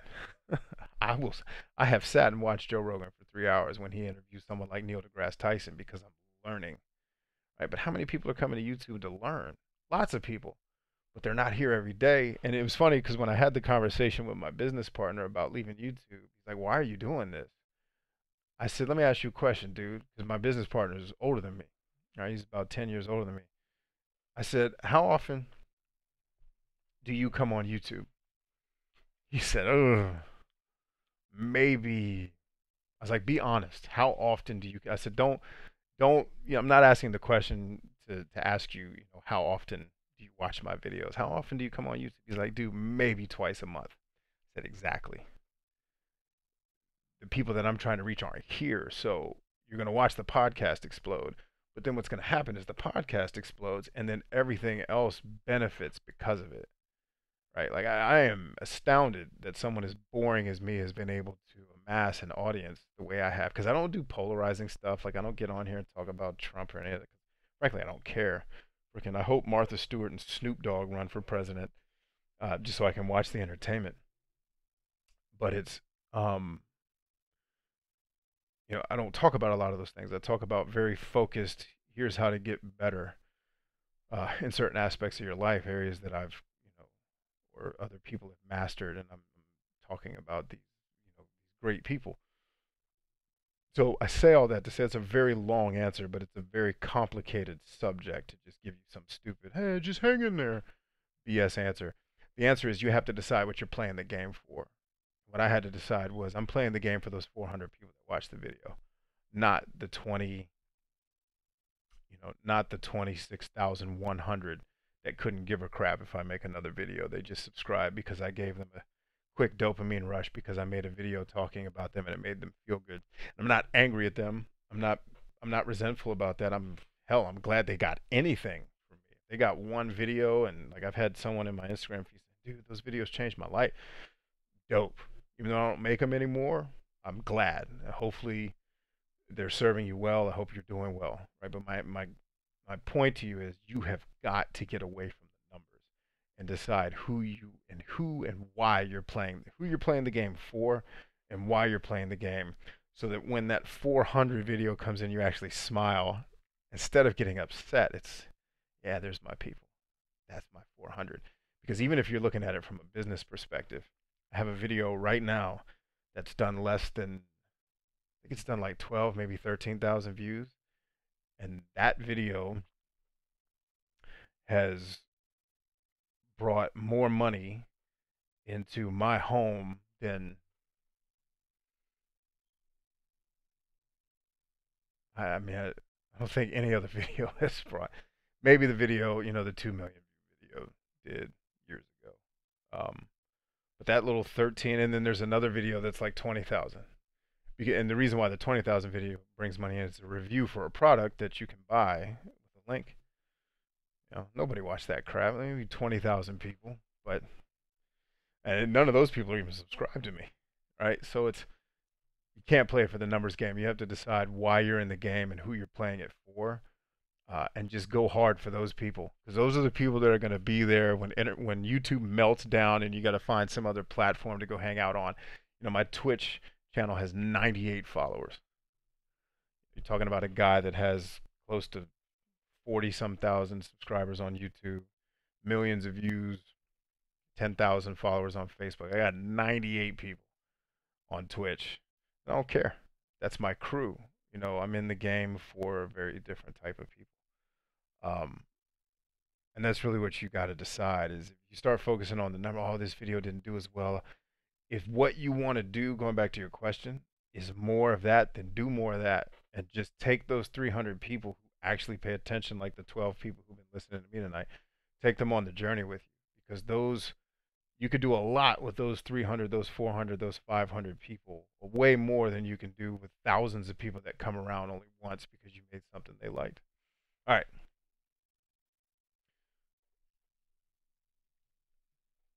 Let's see.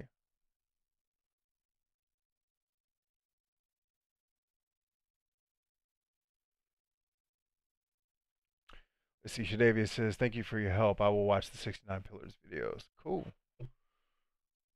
Captain Chizuri says he is answering Fade Dragons here and expanding on that. Crazy Warlord 777 says, "Brian Chambers, what do you think of Dr. Peterson? Have you heard of him?" Have I heard of him? He's freaking awesome. I think he does something similar, such as you, and help. Oh, I'm not even in the same galaxy with that dude. He's freaking amazing. Um, he's I can't touch that dude in terms of credentials, amount of people helped. Uh, yeah, like that's who I want to be when I grow up, man. That dude is awesome. Let's see. Fade says, I think it's more the machine than the audience. What the machine tells people to watch, they watch. Yeah, but those 400 people will find you. Is my point. Like, look at Captain Chazurius. He found my Two Worlds video. He found this video and he stuck around. That's part of the 400. Those 400 people, they came for something, but then there's something about you that they're like, oh man, there's something different about this cat. Let me try this other video, even though I may not be completely interested. Mm. I stayed away from Joe Rogan stuff forever till I watched his stand-ups, and I'm like, oh, this dude's on to something. Now I can't watch enough of all the stuff he's doing. Right? So you're gonna find people like Captain Chazurius that are like, yo, I came for this one thing, but then there was something about Fade, and I had to check out this other video he did. And then what you find is they're happy they did because they're like, yo, I learned so much, or I got something good out of this video. Danny O'Dwyer is another example. I started watching him when he started blowing up on GameSpot with the Escape from Mount Stupid, which started as the Bluffer's Guide, but I think someone else owned the rights to that. And I loved it. I'm like, here's a dude that's reviewing games the way I want to. They're like these 40-minute review in depth going into the game. It was Half-Life, and he's interesting in the way he talks and writes. He's very, very good at reading scripts. I suck at it, so I looked up to him. And now he's got his own show called No Clip. And I'm like, dude, this is freaking, like, I'm glad I stuck with him. And he does a bunch of other stuff that I watch too, because now I've made a connection with Danny, right? And that's the way this thing works. Whether it's YouTube or pick a platform, we were celebrating, my Instagram editor, uh, we were celebrating because we crossed 1,000 followers on Instagram without using any bots, without doing any crazy follow, unfollow BS. Like, what planet are we on, humans? And we were celebrating because Tony worked really hard and Steven worked really hard to get us there. And then we got there, and it was like, now it's funny because now our engagement has exploded just because we hit 1,000, right? I don't know if that's like an algorithm thing or what, but it's a huge deal. And now we're starting to reach people because of the hard work that they put in. Let's see. Uh, It is. We need to have a podcast about YouTube stuff someday. Yeah, so my podcast is going to be broken up into kind of the life and business strategy piece. That's going to be one arm.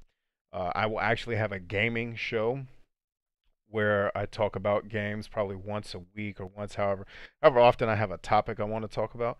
Because I definitely want to talk about this right here. I've been silent. I've been wanting to say something on Twitter. I haven't done it yet because I don't know how to say what I want to say in 280 characters. But talk about a game that forces you to listen to a story for 2 hours, and I'm glued to the screen like, what's going to happen with this little girl next, right? And I can name on one hand the amount of games that have done expository storytelling where I'm like, it's so good, man. I'm not sure if I'm going to love the game. So far, all the things I was afraid of don't exist yet, but I'm very early in it. Like all the stuff, I'm like, dude, I'm not switching out 19 different bows and arrows, but I'm like, I did that in The Witcher 3. Probably figure it out. Uh, Fade says we could do three pretty compelling. Oh, dude, yeah, I will absolutely either have you on my show or you can have me on your, vice versa. Absolutely, we'll have different kind of arms for stuff that I want to talk about. Um, the main focus will be life and business strategy, but we'll talk about. I want to talk about games. I'm hoping to have the podcast up by E3 because I'm sure I'm going to have a lot to talk about. I want to talk a lot about modern games and how I think they're being bastardized. Uh, Modern AAA games. I think a lot of indie developers have their act together. Anyway, that's a separate topic. Victor says the biggest problem is that philosophical videos are more difficult to share with other people. My friends who are not interested in philosophy, with them, it's not useful to share. Right. So that's most people, right? You'll find, how many people can I talk philosophy with in my life? Let's see. My wife, my son, and he's a real young dude. He gets it. He's a smart cookie. My business partner, uh, one of my brothers, um, and I don't mean that I can't talk. My business mentor, um, his son-in-law, who's like a brother to me. It's not that I can't talk philosophy with other people. It's that other people just aren't interested. It's not interesting to them. So yeah, it's a small audience that wants to have that. Uh oh, the boss. Hello, lady. You're live on the show with me. Yeah, what's up? You're on your way?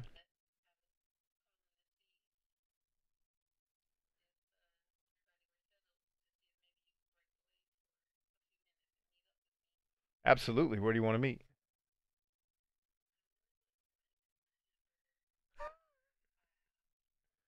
Okay. Do you want to just pick me up?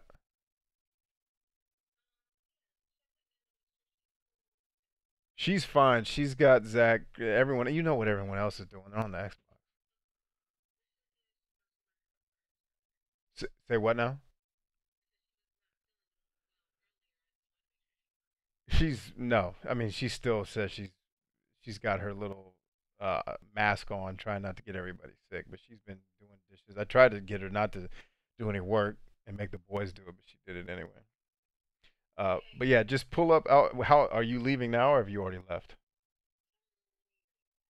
All right, so pull up out front, then call me again, and then if I'm still talking to everybody, I'll shut it down and come out and we can go. And I got to put on pants. Everyone that's watching doesn't know that I have on basketball shorts because they can only see me from the neck up. Not these shorts. Uh, these are my go to sleep shorts that have no drawstring. And I'm sure the audience did not want to know all that. All right, I love you. See you soon. Bye. Sorry about that, friends, but she takes precedence over all of you. All right, going back to yeah, so you just have to accept that not a lot of people want to talk about philosophy. And I accepted that a long time ago that even when I was a musician, so much of my music had these philosophical ideas and things about faith and things about life and things I experienced, seeing people die. And people just wanted to dance, dog. They didn't want to hear all that. But then there's people like me who do want to hear all that. And there's a couple million of us in the world. We're just harder to find.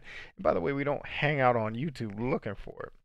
So, you have to think about the platform that you're trying to do your stuff on. And that was directed at Victor's comment, which was a good comment.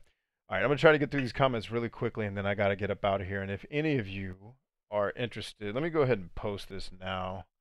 And like I said, you can get more information. Actually, I have to go find it because I don't know the link to my own stuff because we haven't officially launched this yet. Um, totally need my editors here. All right, so we'll talk about. Is this going to do the thing where it breaks the link? Freaking YouTube. No, it actually worked. I don't know if this link will work for you guys, but YouTube usually breaks these links because my name's in it, and I don't monetize my channel, so they try to screw it over. Anyway, the link is in the description. We'll talk about that in a minute. Let's get through the comments. Victor says, so I don't think that the number of visitors defines the quality of the video, but the way in which the video impacts on the people who see it, whatever number they are. Exactly right. Cure H says, I'm on Twitch. I'll look for you there. Yeah, it's just my first name, last name, just like it is here, Bryant Chambers. Um, Fade says, that's a great mentality. This is my crew. Yeah, 100%. Rhonda says, what's your name on Twitter? I'll follow you and retweet your post. It's the second letter. That was my name when I was a musician. I got on Twitter back in my music days. So it's TheSecond. Actually, I think someone just posted it. Yeah, Victor posted my Twitter. So there you go. Let's see. Kira says YouTube's algorithms are very skewed. It's not that, yeah, that's not inaccurate to say, but the bottom line is, guys, Google's primary way of making money is through advertising. So they're going to promote what gets the most eyeballs on an ad. It's that simple. And so if you ever watched television and look at what actually does well on TV, if you want to have a big following and make money with YouTube videos or get a lot of people to watch them, you have to do the types of things that television does. Otherwise, you make philosophical videos like me, you land on channels like PBS, which is public funded, right?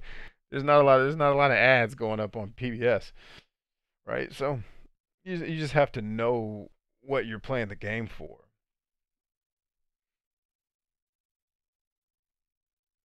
Let's see, Fade says, thanks, man. Always get me thinking. Yeah, my pleasure. Kira says, YouTube's algorithms are very skewed. Fonda Fitzjourney says, how would you know your purpose? Some people say your purpose comes from your pain. I'm not sure my purpose. What? Yeah, you need to also do the 5 pillars of self-awareness video in my 69 pillars of success, which I would post a link to, but it looks like YouTube is breaking my links. Someone do me a favor and click on that link and see if it takes you to the little private website where you can request access to my private coaching program. It's not going to charge you money or anything. There's nothing like that on the page. Just tell me if the link works, and then I'll link you guys to some of this other stuff. Let's see. Fonda's Fit Journey says, I think if I could do what you do, Mr. Chambers, please, guys, don't call me Mr. Chambers. That's ridiculous. I'm like 5 years older than you guys. Helping people find their purpose. I would love to do that. So cool what you're doing. Yeah, man. Well, join the fight. Join with us, man. You can be a part of what we're doing. Or lady. I don't know if you're a dude or a lady. I never like to assume. Caleb Crawford says, thanks for what you do, Mr. Chambers. There's that Mr. stuff again. Listen, I'm not offended by it. I just think it's funny when people call me Mr. Chambers. That's what people called me in school when I wasn't doing well. People like me can benefit from your content. Gonna sign off for the night. Cool, Caleb. Have a great night. Okay, the link works fine. Cool. So, and by the way, that link, that whole private coaching program I was telling you guys about, that link will allow you. It should also be in the description. Let me get the other link for you guys while I'm here. But that link, friends, will let you request access to the private coaching program. I'm going to link you to my 69 pillars of success as well before I sign off. But should you be interested in having me walk you through a lot of the stuff that we're talking about tonight, but in a more detailed, more focused, more personal fashion, I've taken all of this content, which is, if you add it all up, it's over 100 hours of stuff, and I've packaged it. It's not complete because there's people still going through the program for the next 2 months, right? And so once it's complete, we're going to package it and sell it for way more. But everyone that's kind of in my crew that we talked about, I created this little private web page. It's not really private. People could find it if they went to my website, but it's not like it's, check it out. If you go there and request access, all it's going to ask you to do is put in your email address, and then you'll get an email from me that says, hey, if everything you read is something you're interested in, let's talk about it, and I will personally work with you to get you set up. Once we launch it, which should be in May, it's going to cost at least $100 more. Depends on if my team and accountants start yelling at me because I give stuff away way too cheap. If you're interested in having that kind of focused help, that's what that program is designed to do, right? It's designed to help you. And if you look at the first testimony on there, it's by a lady named Alyssa, who's another life coach like me. We actually have a couple of life coaches in the program. And I'm more of a life strategy person, not like an individual life coach, so to speak, because I talk a lot of business too. But she talks about how I don't just come in and tell you here's all the answers. I actually help you take that journey for yourself, right? So I think you'd get a ton out of that. And if it's something you're interested in, all it is you request access. It asks for your email. You get it's automated. You get an automated email from me. It's really short. It says, hey, yo, if this made sense to you, respond to this email, and then you and I will start a dialogue. Like, it's really me, not the system, right? And then, what happens with most people, if they want to get in, is I say, is this cool? And then I say, okay, here's what happens next. We send you a digital invoice. Once you approve that, then you get links to the private Facebook group, the private coaching page, all the private stuff that's there. And some of it's already open to the public, like the 69 pillars, but a lot of it's not. And then there's additional content that I have buried somewhere on the internet that I haven't posted anywhere. It was just for that group, and we hosted those calls and never published them anywhere. But we're going to publish them in this coaching program. It was like 10 hours or 8 hours of just straight intense. I'm helping these people really start to get their business off the ground. And if you think that would be helpful to you, check it out. Let's have a conversation about it, and we'll get you in there. Everything I do comes with a money back guarantee, so don't sweat it if you're kind of on the fence. But I got to get ready to get up out of here because my wife has requested that I go on a late night date with her. That means I got to check on my kids. Let's see. Link works. Yes, yes. Found a fitness journey. They say your purpose comes from your pain. Do you believe that? Sometimes. I think your pain can be a part of your purpose, but it's not the whole of your purpose, right? Because your purpose is also tied to what you're good at, right? And then I have exercises that help you find out what you're good at. And like, so if you've been through my 5 pillars of self-awareness, there's my wife, I got to bounce. If you've been through my 5 pillars of self-awareness, you understand how to figure that out. We have another video on the private side where I walk everyone through what we call a deep dive of each of the pillars. Helps you actually really buckle down and figure out what those things are. I agree with Caleb. I find your content thoughtful, insightful, and helpful. Bless you, Kira. Thank you. Victor says, I'm going to check it out. Is it international? I'm not 100%. All international, dude. Matter of fact, at least half of the people in my programs, half's probably too much. I'd say a quarter of the people or more are from either Canada or overseas, UK. We've got people in Africa, Malaysia. I mean, the only requirement is that you speak English because I don't know how to do any other languages. Um, let's see. Ethan Wick says, "Hey Brian, do you have any videos about preparing for job interviews?" I have a job. I have a video about quitting a job. I don't think I have one about preparing for job interviews, but I can tell you, be yourself. Do all the research you can on the company that you're interviewing for, so you can talk in terms of the company and not in terms of you.